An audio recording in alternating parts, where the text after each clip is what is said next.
শিরোনামেই শুনেছেন, প্রধানমন্ত্রীর নির্দেশে খুলে দেওয়া হয়েছে আশুলিয়ার 59টি পোশাক কারখানা। আজকে সকাল থেকে কাজে যোগ দিয়েছেন সেখানকার শ্রমিকরা।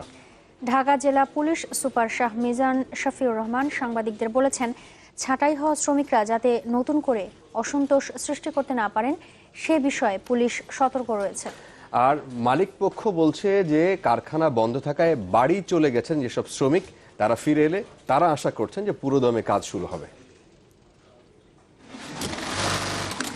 সুই সুতা আর মেশিনের শব্দে আবারও প্রাণ ফিরে এসেছে আশুলিয়ার শিল্প এলাকায়। শ্রমিক অসন্তোষের জেরে 59টি কারখানা বুধবার বন্ধ করে দিয়েছিলেন মালিকরা। সরকারের উচ্চ পর্যায় থেকে শুরু করে মালিক শ্রমিক পক্ষের নানা দেন দরবার চলে টানা 5 দিন। অবশেষে প্রধানমন্ত্রীর নির্দেশে সোমবার খুলে দেওয়া হয় পোশাক কারখানাগুলো। সকাল থেকেই দলে দলে কারখানায় আসতে থাকেন শ্রমিকরা। অনিশ্চয়তা কাটিয়ে নতুন উদ্যমে শুরু করেন কাজ। এতে খুশি সাধারণ শ্রমিকরা। আমরা তো আন্দোলন করি না, তা কষ্টটা আমরাই ভোগ করি। এর জন্য আমাদের আন্দোলন করলে তো সমস্যা হয়। বেতন বাড়ানোর জন্য আন্দোলন করে, তো বেতন বাড়াবে না।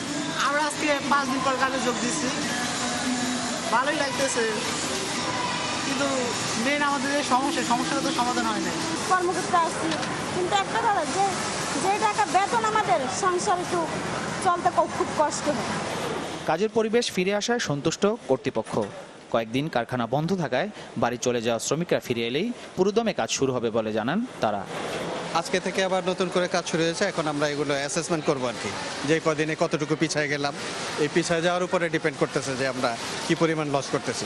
তবে ইন জেনারেল প্রতিদিন আমাদের প্রোডাক্টিভিটি হলো 30,000 পিস গার্মেন্টস। তবে ছাঁটাই হওয়া শ্রমিকরা কারখানায় ঢুকতে না পেরে ফিরে যান। তারা যাতে নতুন করে অসন্তোষ সৃষ্টি করতে না পারে সে ব্যাপারে সতর্ক আছে পুলিশ, এমনটাই জানিয়েছেন ঢাকা জেলা পুলিশ সুপার।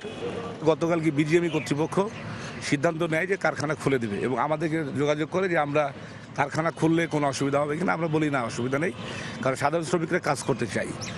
যে 2-1 এটা উস্কে দিয়েছিল তারা তো চেষ্টা করবেই এই সুযোগটা কাজে লাগানোর জন্য। তো আমাদের সতর্ক অবস্থানের কারণে তারা এই প্রচেষ্টা তারা সফল হয় না বা করতে পারছে না। কোনো উস্কানিতে কান না দিয়ে সঠিকভাবে কাজ করতে শ্রমিকদের প্রতি আহ্বান জানিয়েছে তৈরি পোশাক মালিকদের শীর্ষ সংগঠন বিজিএমইএ। দীর্ঘদিন কর্মবিরতিতে থাকা শ্রমিকরা আবারও ফিরেছেন তাদের কর্মস্থলে। শ্রমিকদের একটি চাওয়া তাদের ন্যূনতম মজুরি ও নানা সুযোগ সুবিধার বিষয়ে সরকার এবং মালিকপক্ষ যেন বিষয়টি বিবেচনায় রাখে। হাফিজ কামাল, চ্যানেল 24, আশুলিয়া, সাভার।